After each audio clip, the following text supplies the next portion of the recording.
see us. I can't hear us just yet, so I gotta just make sure that the audio levels are good. But Dave, why don't you just start doing your thing just in case, and if I need you to repeat it, I'll just ask you a dozen times. Yeah, I think well, maybe the audio isn't on. You don't see the levels? Uh, Hey, we're just getting situated here.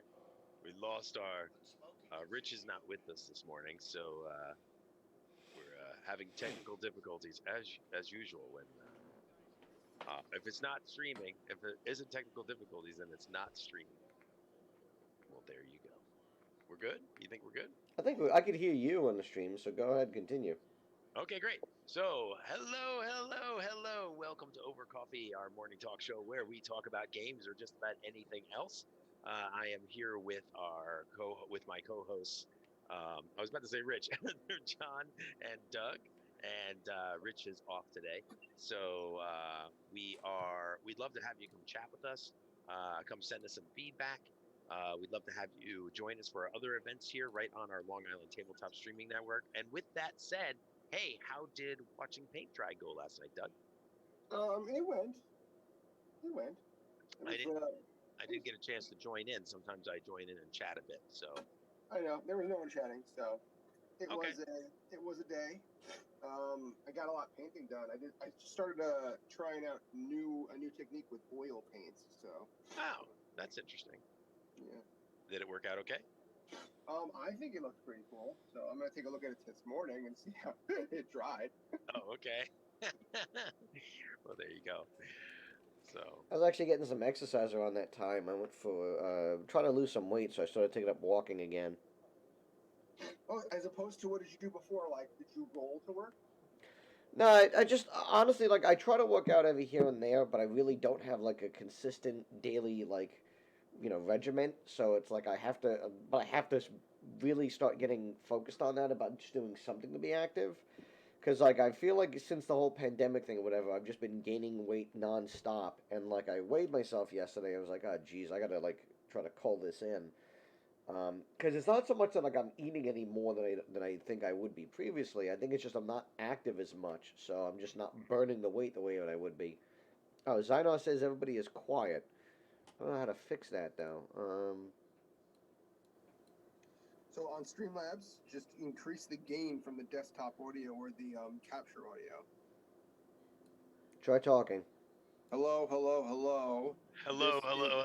Oh, go ahead. You want to do the opening? Go ahead, do the opening. There we go. Hello, hello, hello. This is the day that we don't have Rich, so Doug is going to go and be weird. Yeah. Wait, you're not weird on other days? Oh shoot, they caught me. Well, there you go. What are you thinking, John? Do you see some levels moving around? And I'm playing around with him. okay, John, just throw the gain all the way up, man. Just be like, what?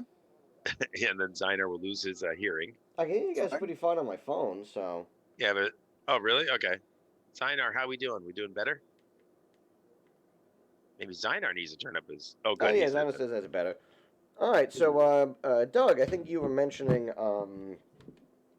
was it? I know you mentioned a couple of things before we got started. One of which I've seen. The other one, I don't know if there's something for it or not. But you were talking about Ghostbusters and The Matrix. Not necessarily at the same time. Hey, listen, Ghostbusters and The Matrix at the same time would probably be very interesting to me. But yes, no, I'm very excited. Very excited for. I saw that the new trailer for the Ghostbusters movie. I don't know if anyone else saw it, but it's a bunch of tiny little Stay Puft Marshmallow Men, tiny ones, coming out of their little packages, beating up on Paul Rudd. Fantastic. It was like a little like teaser trailer I saw. Yeah, it was amazing, fantastic. It's all I want because like it also had the music in the background, right? So like I'm okay with this so far, right? So far it kind of like it definitely feels like Ghostbusters. And maybe it's not Ghostbusters involved with Harold Ramis. Unfortunately, God rest his soul, but you know, it's still Ghostbusters, and it's very exciting. Very exciting stuff. And let's see. I think let's see. It's called Ghostbusters Afterlife, and the newest, which we'll call it. The newest trailer you can find if you Google Ghostbusters Afterlife, and it's really funny. It's a little teaser. It was supposed to be released last year, right? But it's going to be released this year on November 11th, it seems. And it's got one of the kids from Stranger Things. yeah, and it's gonna have Bill Murray, Paul Rudd, Ernie Hudson, Sigourney Weaver's in it. It looks like we got everybody except where's What, yeah, Dan Aykroyd? it looks like Dan Aykroyd did not join up, which is very weird. Unless I mean, I'm pretty sure he's part of this. There's no way he's not part of this. He's one of the writers. He might be. I don't know. He might not be in the same kind of like physical capacity to act, or like it's hard to tell. You know what I mean? Like, He was fine a couple of years ago. I mean, I guess maybe not. yeah. I mean, the thing is, it's a couple of years ago. Dan Aykroyd is one of the writers. Okay. So he'll probably show up. I mean, like, I'll be honest. Like, I saw the trailer when it first came out for the new one, and I was like, look, I didn't like Ghostbusters 2016 explicitly because it was all women, and I think they're gross and icky. Wait. No, Wait. I didn't like the 2016 one Wait, because tonally wait. wise, I didn't think Okay. that was Okay. sarcasm. Oh, yeah. You know what? Sometimes, John, though, your sarcasm feels like truth. Because I would specifically talk about women by calling them gross and icky like I'm a fifth grader. I mean, sometimes you talk like a fifth grader. So, yes, that makes sense to me. Ghostbusters 2016, I felt it just didn't grasp what was good about Ghostbusters, and I think it was both a combination of trying too hard and not trying anywhere near enough. Exactly. Of like, 100%. if you're gonna do Ghostbusters, like, you need to really nail it down solid. You don't need to dump, hundreds of millions of dollars to try to make it this crazy thing. And the sad thing is because, there was that whole Sony leaked email thing when they got hacked a few years ago that kind of revealed that they kind of actively went behind the original guys' backs to exclude them specifically so that they could just give Paul Feig the movie. Was it Yeah, Harold? I know. I mean, I know it was Harold Ramis, but it was the other guy, the guy whose son is directing the. It's not Harold Ramis' son who's directing the movie. What's his name? It's one of the original writers. But anyway, the point is that like even when I saw the first trailer for the new one for Afterlife, I was like, yeah, this it looks okay, but like it doesn't look like it It still just feels. doesn't look like what I would do with Ghostbusters, so it's hard to kind of nail down. But Listen, nothing is going to. Nothing. oh, Can I tell you Ivan nothing? Reitman. Ivan Reitman was the guy who I was thinking Yeah. of, and Jason Reitman is his son. He's the one who's directing it. Listen, nothing will ever live up to the originals. Nothing. Like the original Ghostbusters and Ghostbusters 2 are the only two movies that I know that the first one and the second one were just as good as each other. That's it. Right? There's no other movies out there like that, right? I think they're both amazing movies, and I don't know. I get nostalgia every time it's one of my favorite franchises. So like the fact that they're using the exact same music, the fact that it's goofy and like very similar, they're gonna bring a modern swing to it with like touches of the originals. If they don't screw up the originals so much and pay homage to the originals and then like try to carve a little bit of their own stuff, then I'll be happy. If they screw it up, I'm gonna be pissed. Well, it's actually funny because when I was looking at the trailer, it was on the Ghostbusters official YouTube channel, and they also have been uploading episodes of the original cartoon, both the one from the 80s and Extreme Ghostbusters, which I watched as a kid from the 90s, and they're both pretty good. I mean, Extreme Ghostbusters is definitely a completely different animal, but at Is least Extreme Ghostbusters that drink Mountain Dew? no, it was a more like modern take on Ghostbusters. Like they were like college students. Egon was there basically as like a professor, so they would like it was a little bit more. Uh, it was a little bit more like I'm trying to think of like the way to phrase this. There was a lot more like horror. I mean, it wasn't like a gory show, but like it was much more like no, we want this to be actually scary. Um, I mean, there was still comedy in it, but like a lot of the character designs were a lot more out there than some of the stuff from the '80s cartoon and whatnot. Gotcha. I am. Well, I'm excited for that, and I'm also excited for the Matrix 4. But Matrix 4 has a big twist. Everybody, does everyone want to know the big twist? Matrix 4, it takes place all on an Apple iPod. No, that would have been funny, but no. um, no, there's no Lawrence Fishburne. Oh, Yeah, it looks like he's not part of the cast. It looks like Keanu Reeves and Carrie Ann Moss return. And so does Jada Pinkett Smith as Niobe, and so does Lambert Wilson as the Merovingian. But it looks like the rest of the cast is pretty new, like Priyanka Chopra, by the way, one of the most sexy women in Hollywood, in my opinion. She's in it. Neil Patrick Harris is going to be in it, interesting enough. We have Jessica Henwick, which she may have been. No, I don't think she was in the originals, but like, we got a whole bunch of new people here. We have someone playing young Morpheus, so that's that there kind of gives a hint as to what's going on there. It looks like we have a lot of like C and B list actors playing like no name roles. Yeah, and it says here like why people ask why is Morpheus not in the Matrix 4? With Reeves, Moss, and Wachowski all involved in the Matrix 4, only Fishburne and Hugo Weaving are the original stars not returning. Weaving revealed in January that he was forced to sit out the new Matrix movie because of scheduling conflicts. Dun, dun, dun. ooh, scheduling. Is there? He's got something else coming out. Yeah, there's no Matrix 4 trailer yet. So the overview. Oh, there isn't. I've got an official trailer. I think I just found it. I think I just posted it. Not the first one I did. The first one isn't the official one. That was just I don't know. The second one, official trailer I just posted in the chat, looks like it's still got a lot of footage from the other movies. Yeah, those were just teasers. They're just teasers. Yeah, they haven't really given us really official trailer yet, which should come out this summer, I believe. Yeah. Okay. It was So I'm very interesting. excited. Like No, I there's remember, there's something in here. There's a few screens shots of something I don't remember in the other Matrix movies, but I might have forgotten. I remember when the first Matrix came out, just how big it was, and then even like the Animatrix was basically just like, oh, we need to fill the gap in between movies. But like by the time that the second one rolled around, and then the third one, I kind of like just completely checked out of it.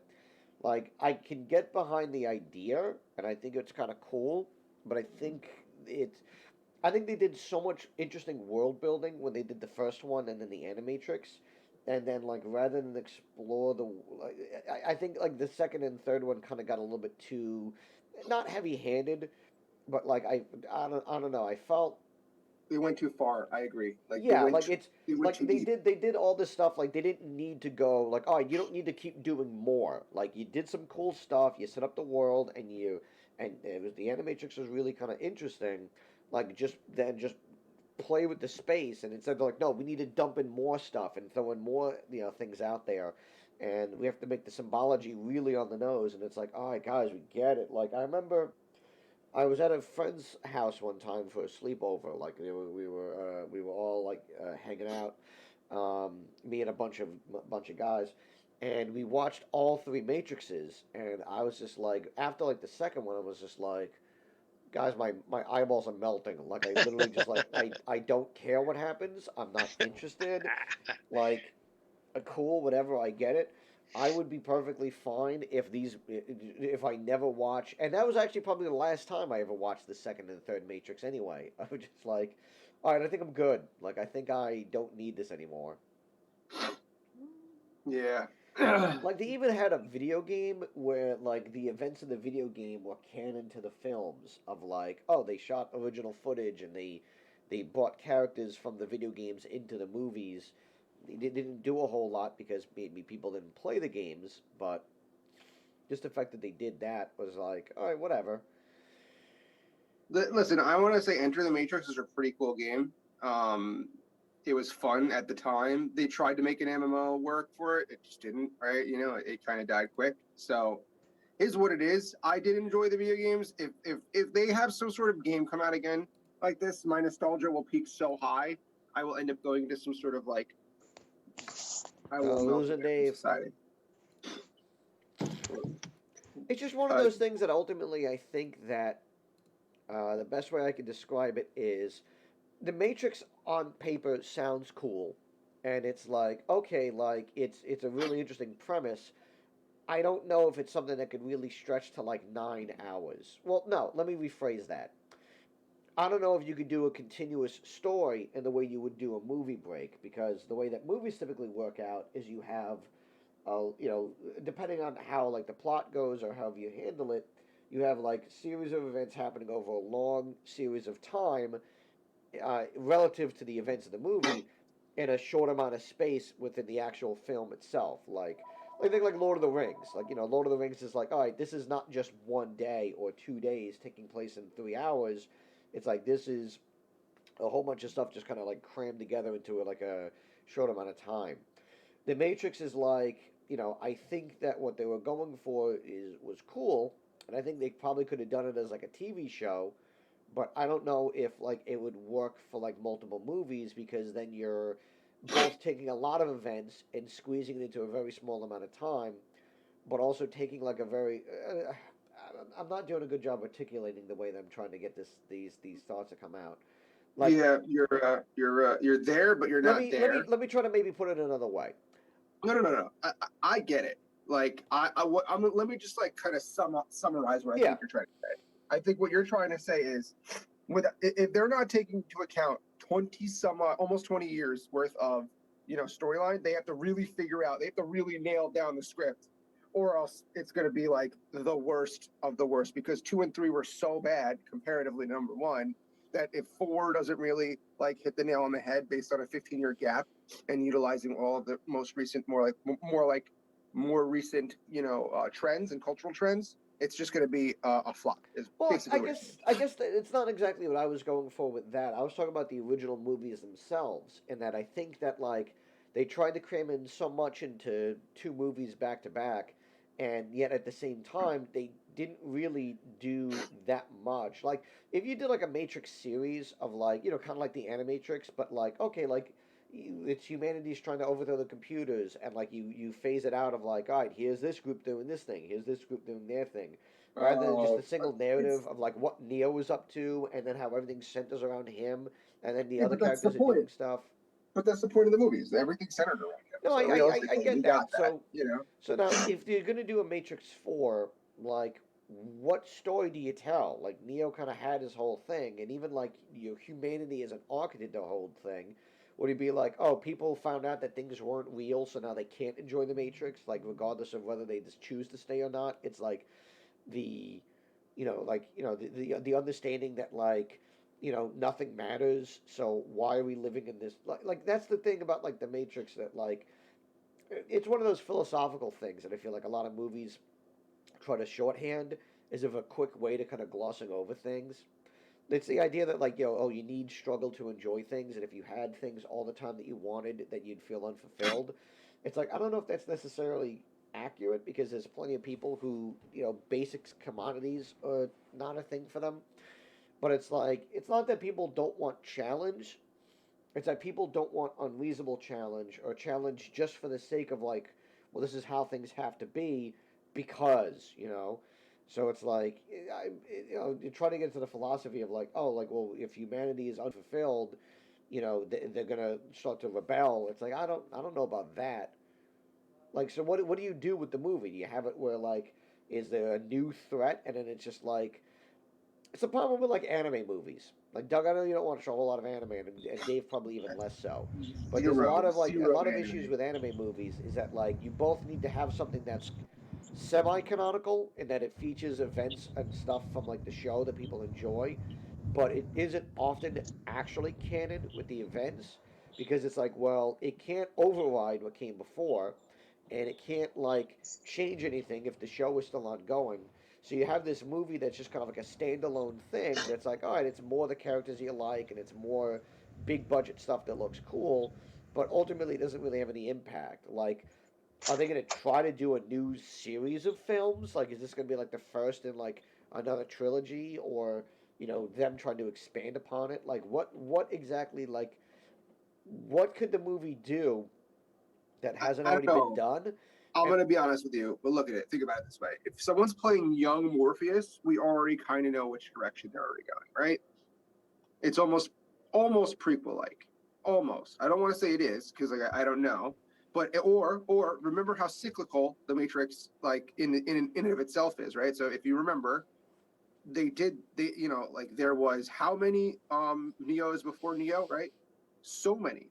So is it possible that the Matrix was regenerated, right? And they find Morpheus again, but as young Morpheus, right? So think about it. Like it could be very weird. It could be very much like, oh boy, we won the last time, but we really didn't win. Yeah, but that's one of those things that I don't like about the movies, like the second and third one, and that I understand the idea of like cycles, and that like things rise, things change, or whatever. But to actually literally say like, oh, it's the same person or it's the same individuals doing it is kind of a little dumb. Rather than just saying like, no, society tends to follow certain trends. No, We but haven't been like, able to break or change that, but but remember, it's not society because the humans were grown by machines. They can legitimately do whatever genetical issues they want. They can literally copy someone's brain onto something like that. At that point, everything, like you have a large metal injector going in the back of your head that can literally implant knowledge onto you. So your point there, I would be if it was organically, if it organically moved forward. But these are machines that are, very, very, extremely to 100% fault rigid, right? So they're doing the same things to see the differences in human nature, right? And they're just shifting very different. They're very small things each time. So I know you don't like it, but that makes 1,000% sense rather than just like it organically growing. Like, oh hey, I wasn't the one this yeah, time. but I Someone think else even was. that's like a flawed study because it's like It yeah, doesn't matter. But they're machines. yeah, but if anything, if they're machines, you'd think they'd have resources abound to do it with a bunch of different scenarios, which maybe they could, and it could be that this is something where like, oh, the spin is that like this is a matrix where they do the test, like the tests are still happening, but like they do it in a different way, or like, I guess it's like if somebody said, hey, write a Matrix 4 and gave me like a whole bunch of money and like a whole bunch of empty sheets of paper. I don't know what the heck I would put to paper. Like I have no clue like what I would actually come up with, only because I don't know what room there is for new stories in that space. Like Well, they would have to do a story, a pre story, or on like 200 years in the future or something.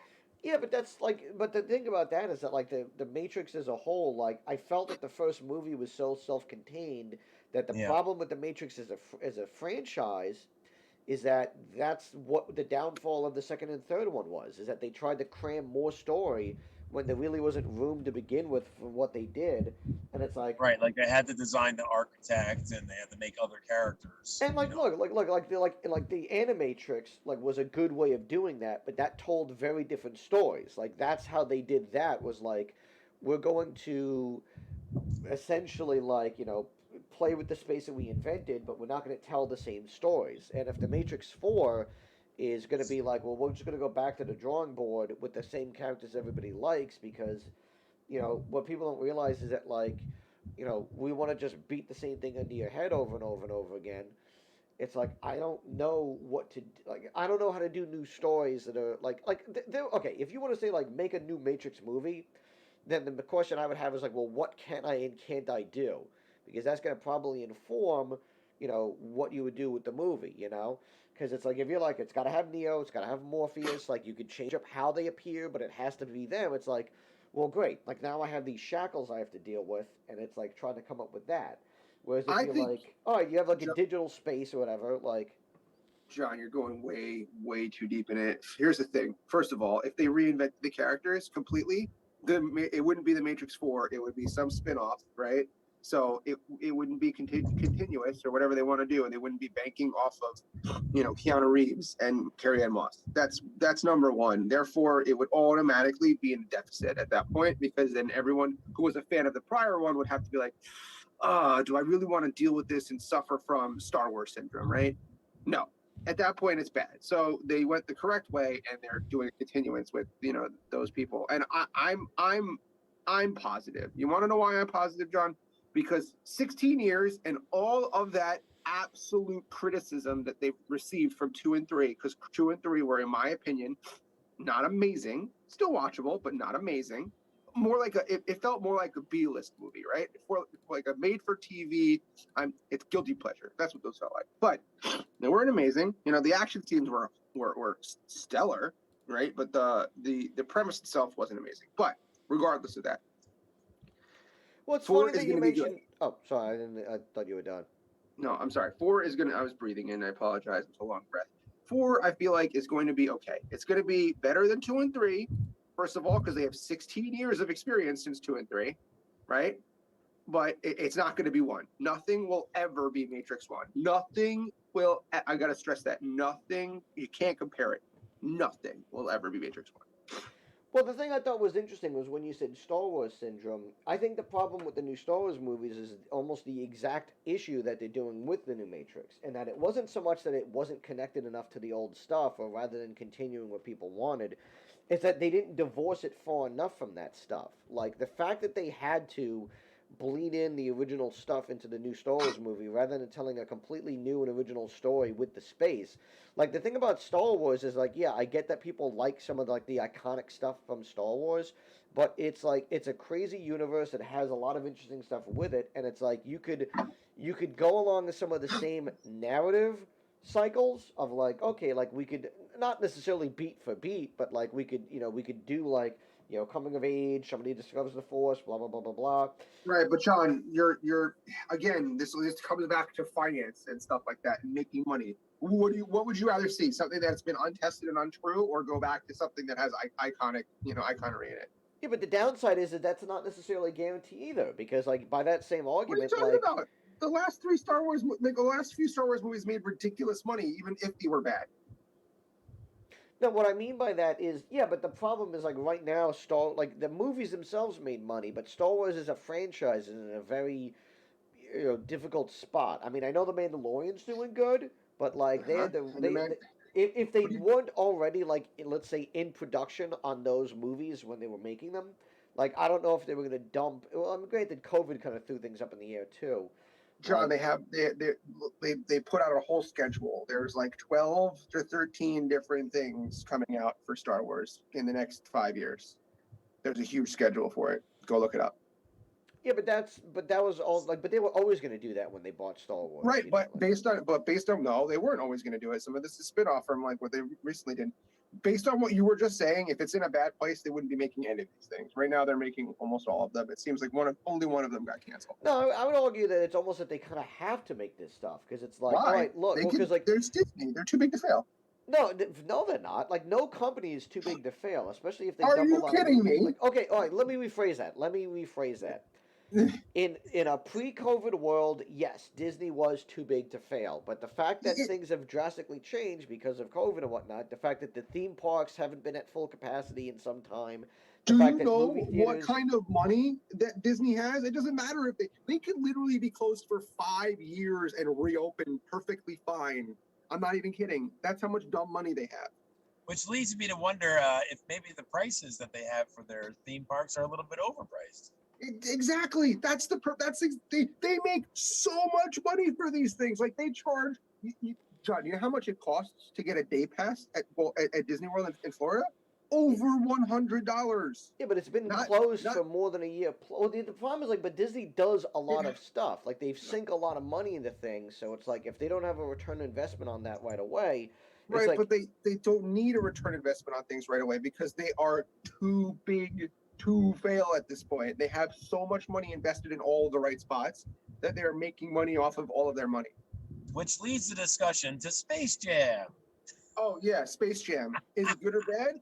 It looks horrible. It looks scary. well, there was the article that Rich posted that's like that it's the trend of, and to some degree Matrix is kind of guilty of this, but it's in a different way of like the trend of using movies just to advertise other stuff. It's like the movie becomes less of a vehicle of just telling a story and more of just shotgun blasting, buy T-shirts, buy more stuff, buy this, buy that, and I would Yes, argue that no, like the reason why they're doing a Matrix 4 isn't because they were like, well, we still have stories to tell with the Matrix. It's like we think there's money in this vein that we could still drill out. Let's see what we can drum up and maybe get more content. You know, it's See, like, ugh. nobody remembers Tweety Bird's grandma until now Space Jam. They're like, who is that character? Hey, I remember Granny. Granny was always, you know. Yeah, but Granny's the so new, funny. the younger generation doesn't know anything about Granny. The I younger don't think. generation doesn't know anything about Looney Tunes because it's one of those weird things where, like that's something to talk about Monday and like the Yeah, cycle of nostalgia and the cycle of brands. Because it's like there's plenty of things that have been around, but not around. And so as a right. result, it's like people might not be fully aware, but they might recognize things, you know? Oh, so let's talk about it this way: around or around. So the second around denotes it Okay. denotes that people will understand because like you didn't say it once, you had to say it twice. Let's put it this Well, way: like if I show a kid right now, like let's say like a 10-year-old, a picture of Popeye, yeah, do you think they're going to be able to point out who that is? No one listen. Popeye hasn't been relevant since like we were kids. So I'll be honest with you. No, they won't. Since 2000, like no. You know what? We'll get into this on Monday. It's 7:01. right. Take us home. Somebody All take us right. home. Thank you. I was just about to say, hey, I got to go, guys. Hey, thanks everybody for watching and listening and watching later or seeing it on YouTube. And Zynar, thanks for chatting. And we'll see you guys later. And we'll see you we'll see you Monday. Monday. Have a great weekend. Joco virtual cruises this weekend. And we'll see you guys soon. Take care. Good morning. Good morning. Good morning.